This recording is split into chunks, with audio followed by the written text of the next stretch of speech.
Welcome back to the channel where we are going to have another tier list today. We're going to be ranking all of the Disney princes, and by that I mean anybody who is the male romantic love interest of the female lead in a movie. Because if we just go with princes, there's not enough people to talk about. You know, you might say, these aren't princes, but you know what? Aren't we? We're all princes, right? In here, guys, girls get to be queens and everything, so you go. King. Plus, some of the best ones aren't really princes anyway, so we don't want to leave them out of our talk. No villains included, so sorry Gaston's not going to make it in S tier for sure. We all know it's true. I'm ready for the hate on that one. Let me have it below in the comments. In fact, while you're down there, also like and subscribe to the channel for more content like this and for, some other stuff too. Let's get right into it. We're going to be hitting these princes in chronological order, so we're going to start back at the beginning of the animated Disney movies, which is what we're covering. Sorry, no Pixar either. With Snow White's love interest, the prince. Now, this guy doesn't do much in the story. He shows up when she's singing the song, when she's like, I'm wishing. And he shows up and she's like, whoa. And she's like 14 years old, and then she's dead, and then he kisses her back to life. So you can tell this guy is creepazoid. We don't really know anything about his kingdom. He says he's a prince. Do we know anything else about this guy? He's going to start us off pretty low. We're going to be able to go above him really quick. The prince from Snow White is going to get a D tier. When you're like the 8th best male character in the movie and you're the one that ends up with the girl at the end, it's not. No justice. No justice. So, D tier on the prince.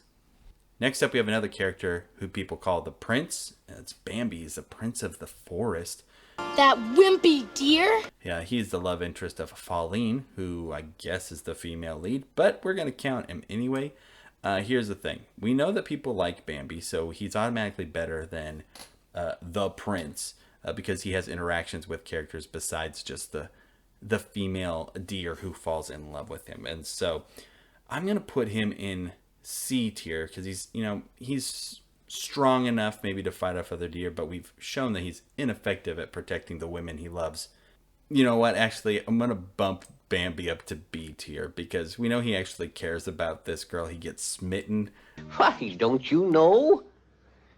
They're Twitter-pated. Twitter-pated? I've been corrected by my wife. It's Twitter-pated, not smitten. I'm sorry. She's sitting over there and she's telling me when I'm wrong about things. You don't even know. It's by Betty Driver, the Twitter-pated song. I don't know who that is. Betty Driver? Do you know who that is? Or did you just read a name and you're like, a name? I thought I knew. Next we get to the movie Cinderella, and we have Prince Charming. Really good names coming out of the gate from these Disney characters. The Prince. Another character that is known as the Prince. Prince Charming. Great stuff. This guy won't recognize your face if he falls in love with you, so that's not really a good sign. He does know what your feet look like, so maybe falling into that kind of creeper category. He doesn't even go around and do his own work in trying to find the girl of his dreams. He's sending out his little guy to go and do it. He's going to go D tier. Or does he go F? I'm going, Are there redeeming qualities? Well, he's rich. So there's that. No, I'm trying to think if we even have anybody worse than this guy. I don't think so. He's F. F tier. Sorry, Cinderella lovers. Not saying anything about your movie or about your main character, but if I was Cinderella and I had a choice, would I want to end up with this guy? I mean, it's better than where she was, I guess. Next up, we got the Tramp, or just Tramp. He's a mutt. Now, this is not one situation where she's marrying him because he's got a lot to offer financially, stability-wise, so obviously it's a passion thing. He has a whole song where other girls are singing about how great he is.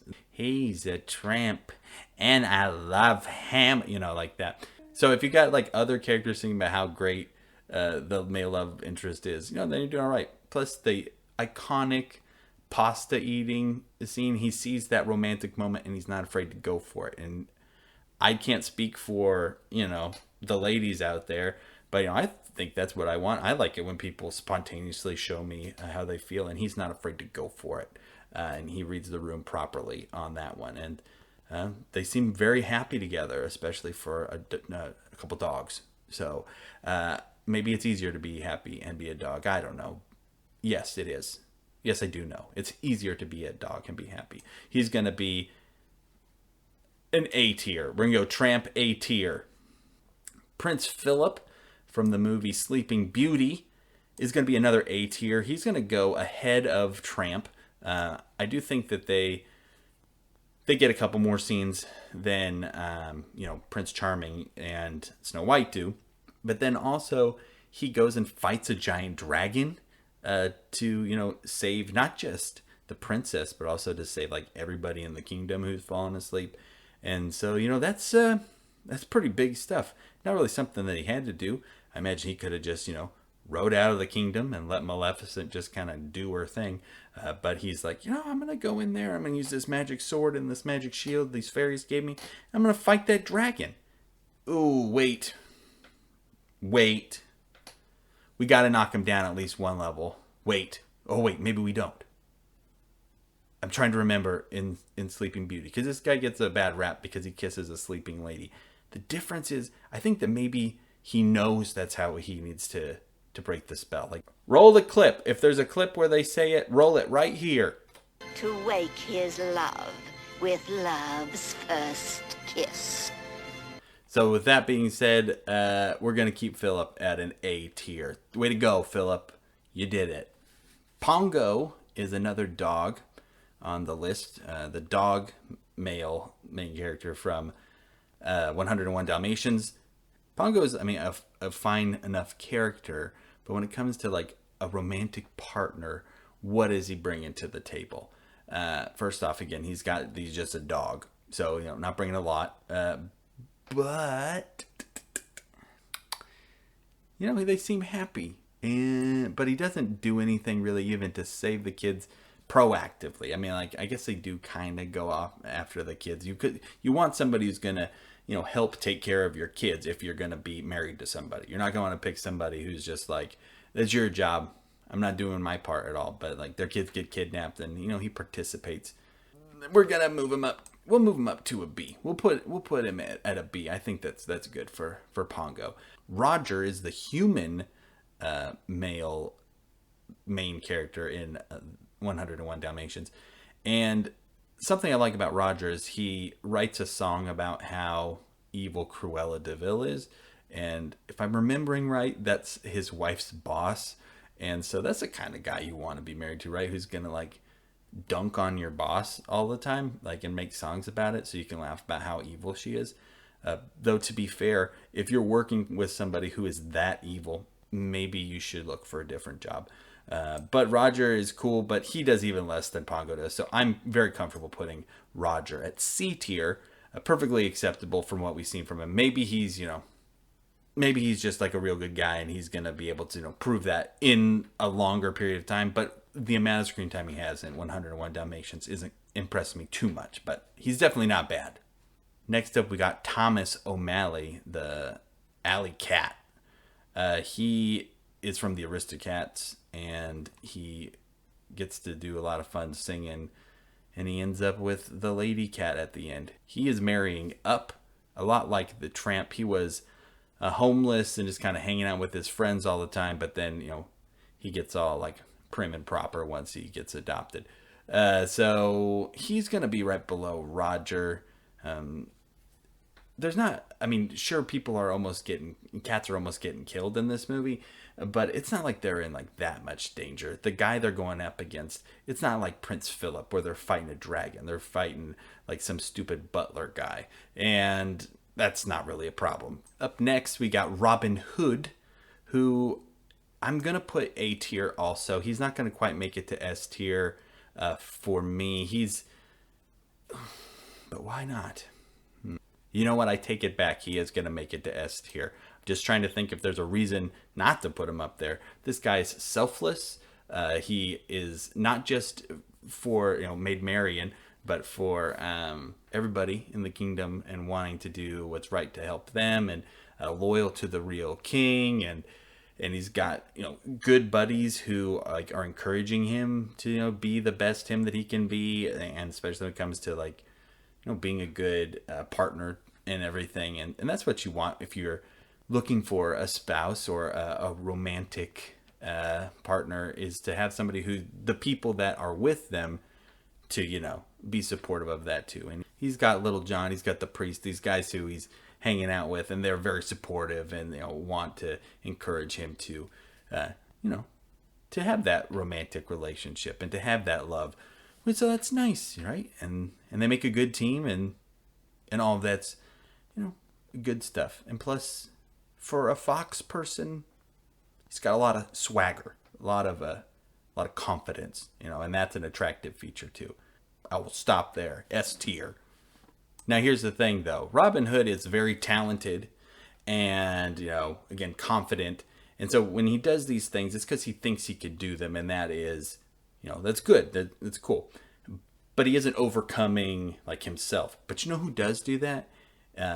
To prove his love, and then again being a part of a multinational organization that's just about helping kids, and isn't going after a big position there, but just doing his part, kind of as a lowly person on that totem pole. Bernard from The Rescuers. Bernard is easily S tier. He loves Bianca. They get 2 movies though, to be fair, 2 theatrically released movies to develop their relationship, and they're both great. If you have not watched The Rescuers, and you can get through the first one, even though it's kind of extra sad, I recommend it, especially because Bernard is just awesome. Now we're getting to that Disney Renaissance with Prince Eric from The Little Mermaid. When it comes to the princes in these movies that are mostly driven by princesses, you actually get a lot of time with him as a character. You get time before, and he gets introduced to Ariel by being saved by her, and he falls in love with her voice, and then later he falls in love with her again, without her voice, just with her quirky personality and the way that she looks at the world, has him fall in love with that separately, and he only has doubts in that when he gets mind controlled by Ursula. So and so if you can find a guy that likes you for all of that, and only thinks about other women when he gets mind controlled by a sea witch, hey, that's a pretty good get. Plus, at the end, he just stabs Ursula with a boat. And not enough movies in that way. And so I'm going to put Prince Eric up at an A tier, top of the A tier. Even though we get a lot of time with him, his personality itself is a little bit boring. The next 2 kind of go hand in hand. We need to look at them together. And that's the Beast from Beauty and the Beast. And then the Prince, once he turns back into a person in Beauty and the Beast. Now, I acknowledge the fact that they are the same person, personality and everything. Well, not really, but, brain, internal organs, they're the same person. But I think they're going to rank differently. For starters, you get all your time with the Beast. And my mom always said, we were growing up, she's like, man, you fall in love with the Beast, and then this guy shows up at the end. And who is this guy? I don't care about this guy at all. I wish that he was still the Beast. And so there's that. Plus, there's the fact that one of the first things that happens that makes Belle kind of fall in love with the Beast, or at least look at him as not like a monster, is when he shows up and saves her from a pack of wolves. So that's a pro for the Beast. The Prince, he's going to show up. He can't fight a pack of wolves. He's not good for that. So that's a point against him. Plus, we think about where the Beast is living. The Beast is living in a magical castle, right? With furniture that is alive and all kinds of crazy stuff going on. The Prince is just living in a normal castle, right? And so there's no more magical talking furniture, which the movie, rightfully so, convinces us is a good thing. But still, if you're just going for the wow factor, talking dishes is a good thing. Now, the Beast is going through a lot emotionally he's very depressed, especially when Belle like leaves at the end. And so maybe the prince is going to be in a healthier place when it comes to that. Like, even if he does get angry, he's not going to be able to do the kind of destruction that the beast was doing, throwing, entire pieces of furniture up against the wall and just ripping curtains apart. And he is a lot easier to introduce to people without them being terrified. And they both have the library, so we don't even need to take that into account. Man, is he lucky that the girl that showed up to the castle liked books, because that really worked out for him in his favor. All right, so we need to rank them. Let's think. The Beast, I'm going to put the Beast himself in B tier. He's better than these two. He gets more development when it comes to, emotionally and romantically than either of these guys do, for sure. Plus, like we mentioned before, talking candlesticks, good stuff. Now, this guy, he's going to go down to C tier. He's not bad. Like, it's not like he's a creepo like this guy, or just whatever Prince Charming is. But he really is, like milk toast. Just bland. Which, to be fair, is probably more than we would say if we were ranking me on a Disney Prince tier list. But still, he is, when we're comparing to stuff, he's below this talking cat. Now we get to Aladdin. And Aladdin is complicated because he is, the main character. So the whole story is driven by what's going on with him. And so he gets a lot of development. Now, unfortunately, when you're developing a character a lot like this, most of the time they're going to have their flaws kind of accentuated. And Aladdin's got flaws. And I'm not talking about his financial situation. I'm not talking about any of that stuff. This guy, he lies like a lot. Like, that's all he does. How does he try to win the girl over? By lying about who he is. And he's just constantly doing this. And now I do know that at the end, he kind of, gets over that and is able to, tell her the truth and everything. And he continues to show that he's selfless. Like, his big act in the movie is that he's selfless. But that's also one of the first things that we see him do.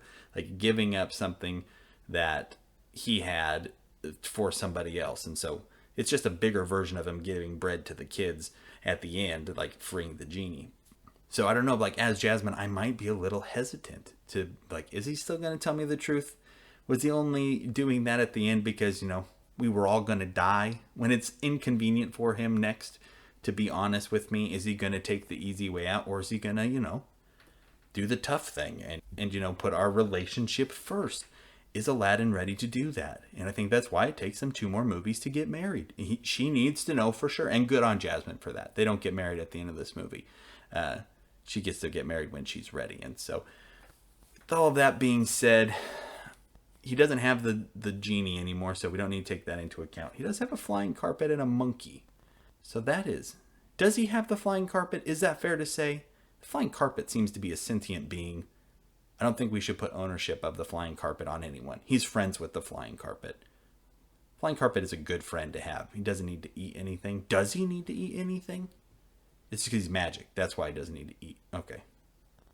Can you imagine being... Okay, so let's jump real quick. Let's jump back to Beauty and the Beast. Do any of those, like the magical items, do they eat anything? Have they had to eat? That would be so weird, like, to not have to eat for like 10 years or whatever, how long it was that they were, enchanted items, and then all of a sudden, like, oh, now I got to remember to eat. That just seems inconvenient. Another thing, maybe they should have been like, no, let's just stay like this. Ain't bad. Anyway, Aladdin, he's going to go... He's definitely not an F tier. Definitely not a D tier. He's definitely better than that guy. He's better than Roger because, he does at least save everybody or do his part in saving everybody. I'm going to put him he's going to go B tier. He's going to go right below the Beast. He's going to go right below the Beast because, Beast improves himself before the end of the movie, right? He's, becoming better and acknowledging like, hey, companionship, friendship, these are things that, make me want to, improve who I am. So Aladdin, only when he gets caught in the lie does he have to be honest. And so B tier. The 90s also gave us The Lion King, and that gives us Simba. Now, Simba and Nala, they end up together. Shout out to my buddy Cliff Harris, who says his favorite Lion King character is Nala. It's a unique take. It's the only time I've ever heard that. If your favorite Lion King character is Nala, I want to hear. Tell me in the comments, for real. Let me know. So that way we can say that Cliff's not by himself on that one. But anyway, we got Simba, another person who runs away from their problems. But when he's confronted with it and realizes that it was a mistake and realizes, he was also a child when he was making his big mistake and running away from his problems, he goes back and he makes it right. And that's what you want, right? You want a person who's going to admit their mistakes and go and take ownership of that. And that's what Simba does. Plus, he's, pretty chill. That's what you want for a king and everything, too. He's not like all about, me. He was essentially raised by, like Timon and Pumbaa, and so they, taught him how to be the little man on the totem pole, low guy on the food chain. And so he's gonna, I think, be, patient and kind when it comes to that. And hopefully like that in his relationship with Nala as well. Plus, he's voiced by Matthew Broderick, which I know at the time was a big thing. Was it? He was Inspector Gadget, so I liked him. Simba's gonna be A tier. I'm gonna put Simba right below Prince Phillip. Fighting a dragon is a pretty big deal, so it's almost like to get past Simba, you need to kill a giant monster. I think this is giant monster killing right here. Let's double check to make sure that we're good. Okay, yeah, we're good. You at least got to kill somebody that's a giant monster to get up into the A tier. Prove that love. Murder. Now for John Smith, we're going to need to do something. We're going to need to look at our brains and we're going to need to turn off the switch where we say that this is supposedly based on a real person. And just ignore all real John Smith so that we can just look at John Smith as he's portrayed in the Pocahontas movie. It's a lot less complicated stuff we have to do with that. John Smith in the movie, he's a decent dude. He's just kind of all about exploring and everything. And again, a character who learns and grows and wants to help other people grow too. And so those are good qualities to have. I'm trying to think if he actually does anything to help anyone. I did just watch this movie not too long ago, and I don't remember John Smith being particularly helpful. I think the best thing he does for everybody is when he gets shot and prove like who the real bad guys are. I don't know, taking a bullet for somebody, that's a pretty big deal. And it wasn't even for Pocahontas, it was for her dad, I think. So, let's put John Smith, movie John Smith, in a C tier. I think that, I don't know if Roger would take a bullet for his father-in-law. So we'll just put John Smith ahead of him. Now, Phoebus from The Hunchback of Notre Dame, he's not going to get much love from me. He was a bad guy. He turns kind of good and ends up with Esmeralda. The whole story is different than the original one. So that's nice that everybody kind of ends up alive and not dead at the end. But he just isn't that memorable even for me. Like, I'm racking my brain for what he does besides like goo eyes over Esmeralda until the end when he kind of helps out. And so I'm going to put him in D tier. Now, I am sorry. This is one I will admit. Maybe I should rewatch and we could adjust this later. But I'm going to put him in D tier, being a bad guy and then just kind of swooping in and being good at the end. I don't know. I'm going to put him in D tier because I'm not impressed. Now, somebody who does impress me, though, Hercules. Hercules is S tier easily. He's going to go above Robin Hood even, because you know why? Meg dies, and he doesn't even give up. He don't give up on getting her and going back and saving her. And he's all about, man, Hercules is such a good guy that Meg was, like, lost her soul because of another dude, and she learns to love again because of Hercules. And he's such a good guy also, and then, like, he finds out that she betrayed him, and he's like, I forgive you and I love you anyway. And I'm going to go and dive into hell to get you back. And then he gives up being a god even to go and be with her at the end of the story. Man, Hercules is where it's at. Plus, he kills giant monsters, like multiple giant monsters. Before he even knows Meg's name, he's like killing a giant monster for her. So, Hercules S tier for sure. Don't at me on that one. You can at me on all of the other ones. Hercules, no, don't at me on. Don't at me. Don't at me. I don't want you to at me. I take it back. Don't at me about any of them. Captain Li Shang from Mulan. He is another great one because he's a guy who, sees that he's wrong, owns up to the mistake, and then he allows Mulan to lead without making a big deal out of it. Man, there's times in your relationship where you just need to say, like, I got to take the back seat and I got to follow for a little while for it to be that healthy balance. And he's ready to do that, do things her way, the effective way. They climb up those poles, the way that she's, figured out how to do and everything. Plus, he's noble and he's honest and he sings an awesome song. There's really not much to say, like, negative towards him, at least in my opinion. And so I'm going to get him up into the A tier. The only thing, he doesn't fight a giant monster. So I'm only going to be able to put him this high, except for, Bernard and Robin Hood break that rule. So the rules are completely arbitrary, and I'm just choosing to put him here because that's what I want to do. Tarzan, I think, doesn't get enough love, just as a movie as a whole. Phil Collins bringing it with that soundtrack. And Tarzan is unique to this list because at the beginning of the movie, he does not even know that girls are a thing.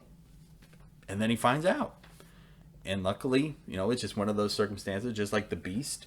Luckily, the girl that he met, liked to be in the jungle and wanted to stick around and stay with him and do that kind of stuff. Jane seems really happy. Her dad is real cool with it, sticks around too.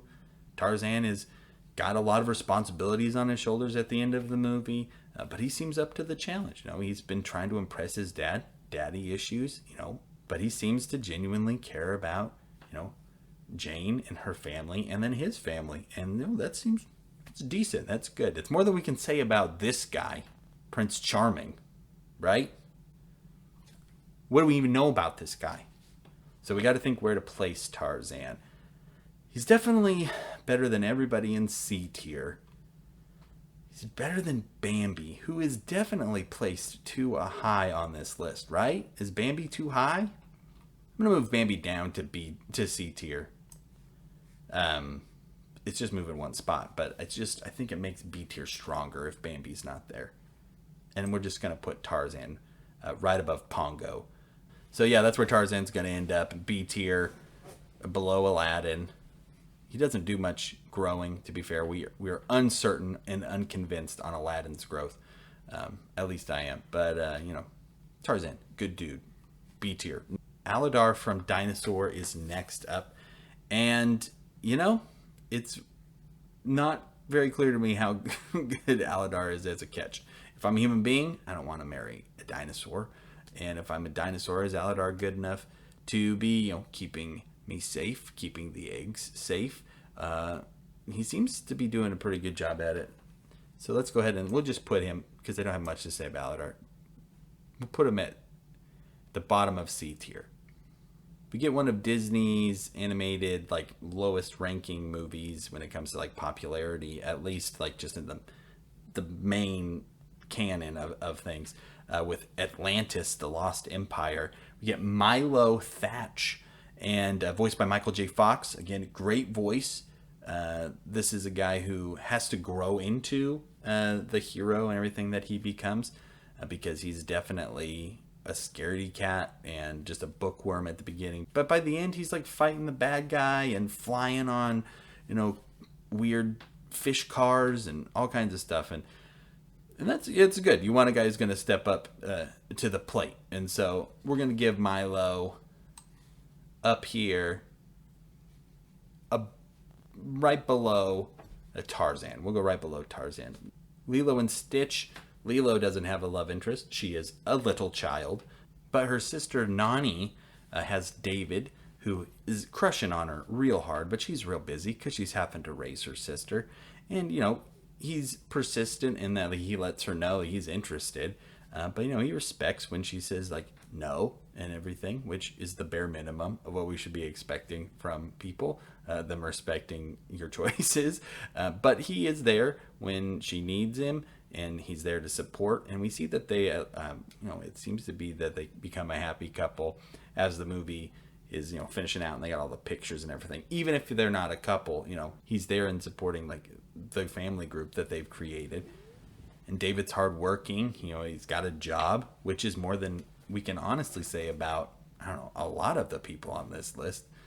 So I'm going to want to put David at least above the talking dog, Pongo.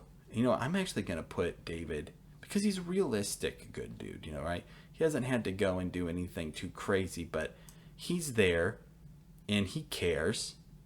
And I can't think of another word that rhymes with that to make it a thing. So there. He's there. He cares. So there. Derriere. So A tier for David. Prince Naveen is probably the character that starts like the most unlikable to then moving towards becoming a likable character I think of on our list. But like that's on purpose. He's supposed to be arrogant and care about only like finding some lady and having money, and like that's supposed to be his whole thing, just doing whatever he wants so that he can overcome all of that stuff. And he seems to do that. At the end of the movie, it's not like they magically have a bunch of money, but they open up Tiana's restaurant and they just, make it work. And that's the kind of person you want to end up with, right? Who's going to be there and support you in your dreams. And like he grows past the things that he was wanting at the beginning of the movie too, and finds somebody who's, got a strong will and knows what she wants. And he's all about that. And plus he's like a frog for a lot of the movie, and that's cool. So where do we put him on the list? Well, definitely better than the F tier. Definitely not a D tier. I'm saying he's going to get past this C tier, no problem. I think we're just going to put him right here over Pongo in B tier. Now we're to those modern Disney musicals with Flynn Rider. Another character who has a lot of growth in the movie, overcoming his, needing to look like a tough guy and everything. Plus, he's got one of my favorite lines in any Disney song. Surrounded by enormous piles of money. He fights with the frying pan. He becomes friends with his enemy, the horse. He really does love Rapunzel and wants what's best for her. He's funny. He's kind of just got it all going on. And so we're definitely going to want to get him up into the A tier. But where in A tier?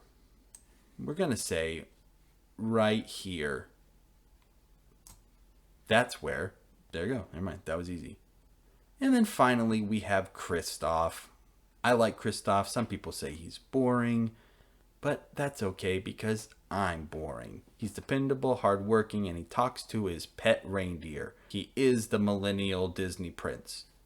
Now, in just being supportive and everything, he doesn't do a lot proactively in the stories, especially the second one. He's just kind of around. Though he does have, again, good songs. He's not going to quite make it into S tier. He will be in A tier, and I'm going to put him right below Simba. I think that Kristoff and David would be good friends if only they existed at the same time. But separated by time and thousands of miles, they will never know the friendship that they could have had. And that's going to finish up our tier list for today. Let me know how wrong I am. It's just kind of a personal preference thing. If you enjoyed the video, don't forget to like and subscribe. I appreciate you taking the time to do that. And if you wouldn't mind sharing this video or any of my other videos on any of your social media platforms, that'd be awesome. I appreciate that as well. Look forward to seeing you all again next Saturday with our next video. Until then, take care, and we'll see you then.